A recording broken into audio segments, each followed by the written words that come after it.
ಶ್ರೀ ಗುರುಭ್ಯೋ ನಮಃ. ಹರಿ ಓಂ. ಪೂಜ್ಯಾಯ ರಾಘವೇಂದ್ರಾಯ ಸತ್ಯಧರ್ಮರತಾಯ ಚ ಭಜತಾಂ ಕಲ್ಪವೃಕ್ಷಾಯ ನಮತಾಂ ಕಾಮಧೇನವೇ. ದುರ್ವಾದಿಧ್ವಾಂತರವೇ ವೈಷ್ಣವೇಂದೀವರೆಂದವೇ ಶ್ರೀರಾಘವೇಂದ್ರ ಗುರವೇ ನಮೋ ಅತ್ಯಂತ ದಯಾಳವೇ. ಶ್ರೀ ಗುರುಭ್ಯೋ ನಮಃ. ಮಂತ್ರಾಲಯ ಪ್ರಭುಗಳಾದ ಜಗದ್ವಿಖ್ಯಾತರಾದ ಕಲಿಯುಗದ ಕಲ್ಪತರು, ಕಾಮಧೇನು, ಚಿಂತಾಮಣಿ ಎಂಬುದಾಗಿ ಪ್ರಸಿದ್ಧರಾದ ಮಹಾನ್ ಟಿಪ್ಪಣಿಕಾರರಾದ ದೇವ ಸ್ವಭಾವದವರಾದ ಅಪರೋಕ್ಷೀಕೃತ ಶ್ರೀಶರಾದ ಗುಣಗಳ ಖಣಿಗಳಾದ ಅತ್ಯಂತ ದಯಾಳುಗಳಾದ ರಾಘವೇಂದ್ರ ಸ್ವಾಮಿಗಳು ಮಹಾವಿಭೂತಿ ಪುರುಷರು. ಆ ಮಹಾನುಭಾವರ ಬಗ್ಗೆ ಅವರ ಸಾಕ್ಷಾತ್ ಶಿಷ್ಯರಾದ, ಅವರ ಪೂರ್ಣಾನುಗ್ರಹಕ್ಕೆ ಪಾತ್ರರಾದ ಶ್ರೀಮದ್ ಅಪ್ಪಣ್ಣಾಚಾರ್ಯರು ರಾಘವೇಂದ್ರ ಸ್ತೋತ್ರದಲ್ಲಿ ಅಗಮ್ಯ ಮಹಿಮಾಲೋಕೆ ರಾಘವೇಂದ್ರೋ ಮಹಾಯಶಃ ಎನ್ನುವ ಮಾತನ್ನಾಡ್ತಾರೆ. ರಾಯರ ಮಹಿಮೆ ಅದು ಅಗಮ್ಯ ಅಂದರೆ ಅಪಾರ ಮಹಾಮಹಿಮರು ಅಂತ ಅರ್ಥ. ಇಷ್ಟೇ ಮಹಿಮೆ ಅಂತ ತಿಳಿಲಕ್ಕೆ ಅಶಕ್ಯವಾದವರು ಅಂತ ಅರ್ಥ. ತಾರತಮ್ಯದಲ್ಲಿ ಅವರಿಗಿಂತ ಕೆಳಗೆ ಅಂತೇನಿದ್ದಾರೆ, ಅವರ ಕೆಳಗಿನವರಿಗೆ ಇವರ ಮಹಿಮೆ ಇಷ್ಟೇ ಅಂತ ತಿಳಿಲಕ್ಕೆ ಆಗದೇ ಇರುವಷ್ಟು ಮಹಾಮಹಿಮರಾದವರು ರಾಘವೇಂದ್ರ ಸ್ವಾಮಿಗಳು ಅಂತ ಅರ್ಥ. ವಜ್ರ ಏನಿದೆ, ಡೈಮಂಡ್ ಅಂತ ಕರಿತೇವೆ, ಆ ವಜ್ರ ಯಾವ ದೃಷ್ಟಿಕೋನದಿಂದ ನೋಡಿದರು, ಯಾವ ಮೂಲೆಯಿಂದ ನೋಡಿದರು ಅದು ಫಳ ಫಳ ಫಳ ಫಳ ಅಂತ ಹೊಳಿತಾನೇ ಇರ್ತದೆ. ಫ್ರಮ್ ಡಿಫರೆಂಟ್ ಆಂಗಲ್ಸ್ ಅಂತ ನಾವು ಕರಿತೇವೆ. ಹಾಗೆ ನಮ್ಮ ರಾಘವೇಂದ್ರ ಸ್ವಾಮಿಗಳವರು ಬಹುಮುಖ ವ್ಯಕ್ತಿತ್ವದಿಂದ ಕೂಡಿದವರು. ಬಹುಮುಖ ಅನ್ನುವುದಕ್ಕಿಂತ ಸರ್ವತೋಮುಖವಾದ ವ್ಯಕ್ತಿತ್ವದಿಂದ ಕೂಡಿದವರು ನಮ್ಮ ರಾಘವೇಂದ್ರ ಸ್ವಾಮಿಗಳವರು.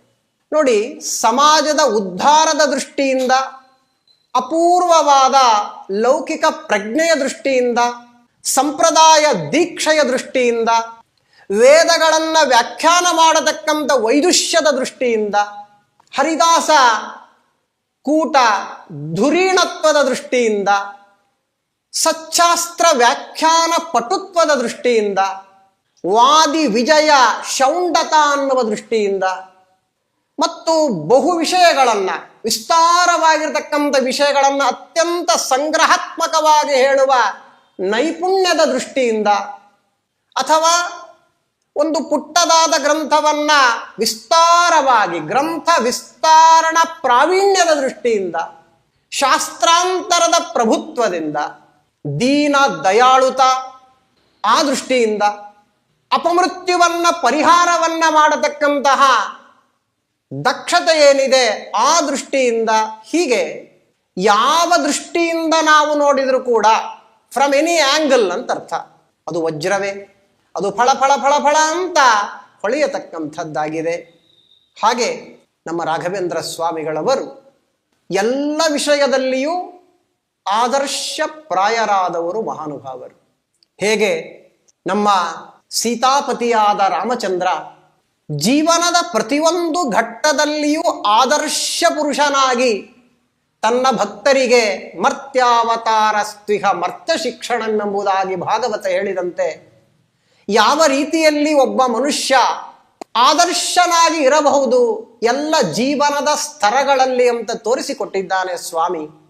ಆ ರಾಮಚಂದ್ರನ ನಿಜ ಭಕ್ತರಾದ ನಮ್ಮ ರಾಘವೇಂದ್ರ ಸ್ವಾಮಿಗಳು ಕೂಡ ಆದರ್ಶ ಮಗನಾಗಿ, ಆದರ್ಶ ಪತಿಯಾಗಿ, ಆದರ್ಶ ಪಿತನಾಗಿ, ಆದರ್ಶ ಸನ್ಯಾಸಿಗಳಾಗಿ, ಆದರ್ಶ ಗ್ರಂಥಕಾರರಾಗಿ, ಆದರ್ಶ ಪೀಠಾಧಿಪತಿಗಳಾಗಿ, ಅನೇಕ ಕಲ್ಯಾಣ ನೈಸರ್ಗಿಕವಾದ ಗುಣಭೂಯಿಷ್ಠರಾಗಿ, ಅನುಕರಣೀಯರಾಗಿ ಜಗತ್ತಿನಲ್ಲಿ ಮೆರೆದ, ಅದ್ಯಾಪಿ ಮೆರಿತಾ ಇರುವಂತಹ ಮಹಾವಿಭೂತಿ ಪುರುಷರು ನಮ್ಮ ರಾಘವೇಂದ್ರ ಸ್ವಾಮಿಗಳವರು. ಜೊತೆಗೆ ಅವರಲ್ಲಿ ಕಾಣತಕ್ಕಂತಹ ಮತ್ತೊಂದು ದೊಡ್ಡ ಗುಣ, ಅದೇ ಅವರ ದೊಡ್ಡದಾದ ಮಹಿಮೆ ಅಂತ ಹೇಳಬಹುದು. ಹಾಗಾಗಿ ಎಲ್ಲದಕ್ಕಿಂತ ದೊಡ್ಡದಾದ ರಾಘವೇಂದ್ರ ಸ್ವಾಮಿಗಳವರ ಮಹಿಮೆ ಅಂದ್ರೆ ಏನು ಅಂದ್ರೆ, ಆ ಮಹಾನುಭಾವರು ಮಾಡಿ ತೋರಿಸಿರುವ ಅವರ ಗ್ರಂಥಗಳೇ ದೊಡ್ಡದಾದ ಮಹಿಮ. ಅಂತಹ ಅತ್ಯದ್ಭುತವಾದ ಗ್ರಂಥಗಳನ್ನು ಬರೆದುಕೊಟ್ಟಿದ್ದಾರೆ. ಆ ಗ್ರಂಥಗಳಲ್ಲಿ ಅವರಿಗೆ ಇದ್ದ ಪಾಂಡಿತ್ಯ, ಆ ವಿಚಿತ್ರವಾದ ಗುರುಭಕ್ತಿ, ಶ್ರೀಮದ್ ಆನಂದ ತೀರ್ಥ ಭಗವತ್ಪಾದಾಚಾರ್ಯರ ಶ್ರೀಮಟ್ಟಿಕಾಕೃತ್ಪಾದರಲ್ಲಿ ಅವರಿಗಿರತಕ್ಕಂತಹ ಅಪಾರವಾದ ಗೌರವ, ಆದರ, ಭಕ್ತಿಗಳು, ಇದೆಲ್ಲದರ ಮೂಲಕವಾಗಿ ಪರಮಾತ್ಮನಲ್ಲಿ ಅವರು ತೋರಿರತಕ್ಕಂತಹ ನಿಸ್ಸೀಮವಾಗಿರತಕ್ಕಂತಹ ಭಕ್ತಿ, ಇದೇ ಮುಖ್ಯ. ಇದೇ ದೊಡ್ಡದಾದ ಮಹಿಮೆ. ಇದಕ್ಕಿಂತ ದೊಡ್ಡದಾದ ಮಹಿಮಾ ಜಗತ್ತಿನಲ್ಲಿ ಇನ್ನೊಂದು ಇಲ್ಲವೇ ಇಲ್ಲ. ನಮ್ಮ ರಾಘವೇಂದ್ರ ಸ್ವಾಮಿಗಳ ಜೀವನ, ಅವರ ಗ್ರಂಥಗಳು, ಅವರು ತೋರಿದ ಅನೇಕವಾಗಿರತಕ್ಕಂತಹ ಮಹಾ ಮಹಿಮೆಗಳು, ಅವೆಲ್ಲವೂ ಕೂಡ ಒಂದು ಸಂಗ್ರಹಾತ್ಮಕವಾಗಿ ನಾವು ನೋಡತಕ್ಕಂಥದ್ದಾದರೆ ಎಂತಹ ಮಹಾನುಭಾವರು, ಎಂತಹ ಮಹಾ ಮಹಿಮೆಯನ್ನ ತೋರಿಸಿದ್ದಾರೆ ಅಂತ ನೋಡುವುದಾದರೆ, ನಮ್ಮ ರಾಘವೇಂದ್ರ ಸ್ವಾಮಿಗಳವರು ಮಹಾ ಕರುಣಾಶಾಲಿಗಳು. ಅಪ್ಪಣ್ಣಾಚಾರ್ಯರು ಹೇಳಿದಂತೆ ಅಗಮ್ಯ ಮಹಿಮಾ ಅವರದು. ರಾಘವೇಂದ್ರ ಗುರುಗಳ ಗಮ್ಯ ಮಹಿಮೆ, ರಾಘವೇಂದ್ರ ಗುರುಗಳ ಗಮ್ಯ ಮಹಿಮೆ, ಅಘಗಳ ಕಳೆವ ದಿವ್ಯ ಮಹಿಮೆ. ಅನೇಕರು ಅನೇಕ ರೀತಿಯ ಪವಾಡಗಳನ್ನು ಜಗತ್ತಲ್ಲಿ ತೋರಿಸ್ತಾರೆ. ಆ ವಿಷಯ ಬೇರೆ, ಅದರ ತಂಟೆಗೆ ನಾವು ಹೋಗುವುದು ಬೇಡ. ಆದರೆ ಯಾವ ಅನೇಕವಾದ ಬಾಬಾಗಳು ಅನೇಕ ಪವಾಡಗಳನ್ನು ತೋರಿಸ್ತಾರೆ, ಹಾಗೆ ನಮ್ಮ ರಾಘವೇಂದ್ರ ಸ್ವಾಮಿಗಳು ಅಂತ ಸರ್ವಥಾ ಕನಸು ಮನಸ್ಸಿನಲ್ಲಿಯೂ ತಿಳಿಯಬಾರದು. ಎಂಥದ್ದು ರಾಘವೇಂದ್ರ ಸ್ವಾಮಿಗಳ ಮಹಿಮೆ? ಅಘಗಳ ಕಳೆವ ದಿವ್ಯ ಮಹಿಮೆ ಇದು. ನಮ್ಮ ಪಾಪಗಳನ್ನೆಲ್ಲ ಕಳೆಯತಕ್ಕಂತಹ ದೊಡ್ಡ ಮಹಾಮಹಿಮೋಪೇತರು ನಮ್ಮ ರಾಘವೇಂದ್ರ ಸ್ವಾಮಿಗಳು. ಮೂಕ ಬದಿರ ಹೆಳವ ಕುರುಡ ಬಡವ ಬಲ್ಲಿದ, ಅನೇಕ ಜನ ಸೇವೆಯ ಸ್ವೀಕರಿಸುತ್ತ, ಲೋಕದೊಳು ನೊಂದ ನಾನ ಜನರ ಪಾಲಿಪ, ಲೋಕ ವಂದ್ಯರಾದ ಗುರು ರಾಘವೇಂದ್ರರ, ರಾಘವೇಂದ್ರ ಗುರುಗಳ ಗಮ್ಯ ಮಹಿಮೆ, ಅಘಗಳ ಕಳೆವ ದಿವ್ಯ ಮಹಿಮೆ.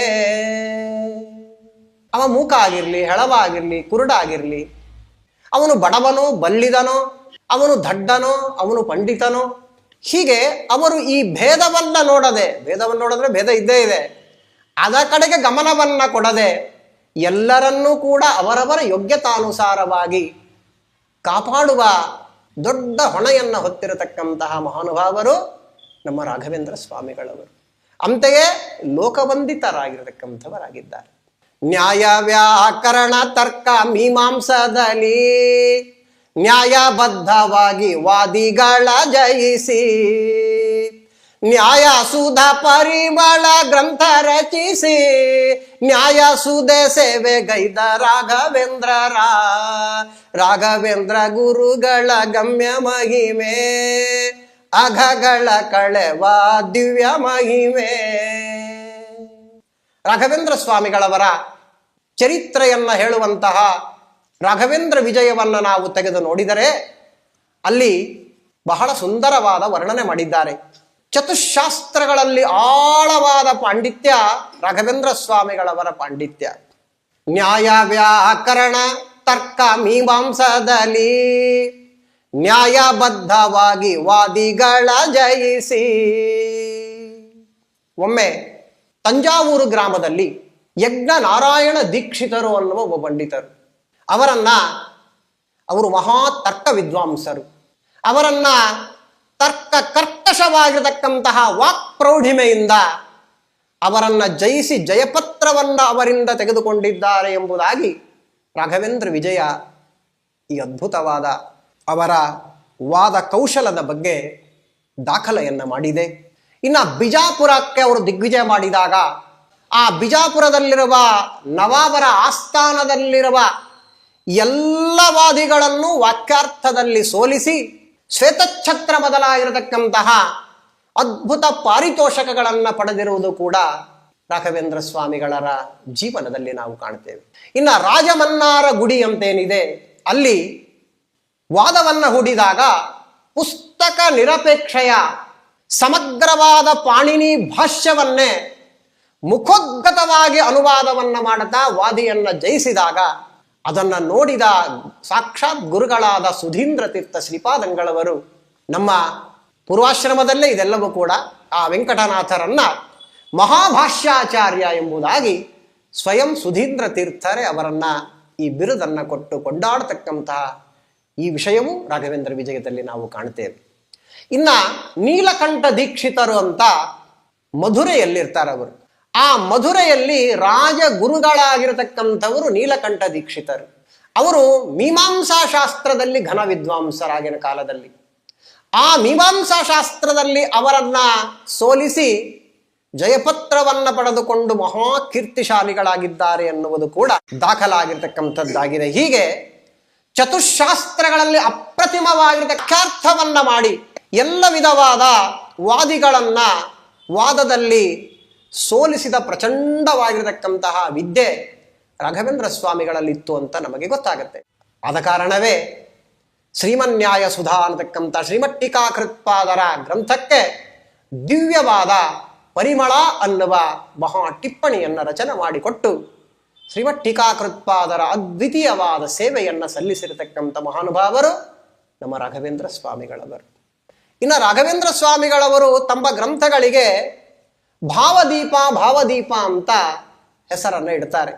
ಭಾವದೀಪಗಳಿಂದ ಜ್ಞಾನ ಬೆಳಗುತ್ತಾ ಭಾವಿ ಬ್ರಹ್ಮರ ಮತ ಜಗದಿ ಸಾರುತ್ತಾ ಭಾವಜ್ಞರಿಗೆ ಸಾಧನ ಪಥವ ತೋರುತ್ತಾ ಭುವಿ ಭೂತಾರೊಡೆಯ ಗುರು ರಾಘವೇಂದ್ರ ಗುರುಗಳ ಗಮ್ಯ ಮಹಿಮೆ ಅಘಗಳ ಕಳೆವ ದಿವ್ಯ ಮಹಿಮೆ. ಮತ್ತೊಂದು ಇವರ ದೊಡ್ಡ ಮಹಿಮಾ ಅಂದ್ರೆ ಸಕಲ ಪ್ರದಾತ, ಮೋಕ್ಷ ಮಾರ್ಗವನ್ನ ನಮಗೆ ತೋರಿಸ್ತಕ್ಕಂಥವರು, ಸಂಸಾರದಿಂದ ನಮ್ಮನ್ನ ಮೇಲಕ್ಕೆ ಎತ್ತುವಂಥವರು. ಎಲ್ಲರಿಗೂ ಇದು ಸಾಧ್ಯ ಇಲ್ಲ. ಮಾಯಾ ಸಂಸಾರದ ಮೋಹ ಕಳೆಯುತ್ತಾ ತೋಯಜಾಕ್ಷನ ಪಾದ ಪದುಮ ತೋರುತ್ತಾ ದಯಾ ದಾಕ್ಷಿಣ್ಯ ಕಾರುಣ್ಯ ಸುರಿಸುತ್ತಾ ಜಯಶೀಲರಾದ ಗುರು ರಾಘವೇಂದ್ರ ಗುರುಗಳ ಗಮ್ಯ ಮಹಿಮೆ ಅಘಗಳ ಕಳೆವ ದಿವ್ಯ ಮಹಿಮೆ.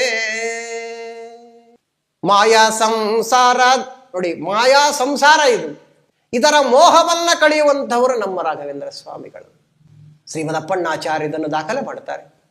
ಸಂಸಾರೇ ಅಕ್ಷಯ ಸಾಗರೇ ಪ್ರಕೃತಿತಃ ಅಗಾಧೆ ಸದಾ ದುಸ್ತರೇ ಸರ್ವಾವದ್ಯ ಜಲಗ್ರಹೈ ಅನುಪಮೈ ಕಾಮಾದಿ ಭಂಗಾಕುಲೆ ನಾನಾ ವಿಭ್ರಮ ದುಭ್ರಮೆ ಅಮಿತ ಭಯ ಸ್ತೋಮಾದಿ ಫೇನೋತ್ಕಟೆ ದುಃಖೋತ್ಕೃಷ್ಟ ವಿಷಯ ಸಮುದ್ಧರ ಗುರೋ ಮಾಮಗ್ನ ರೂಪಂ ಸದಾ.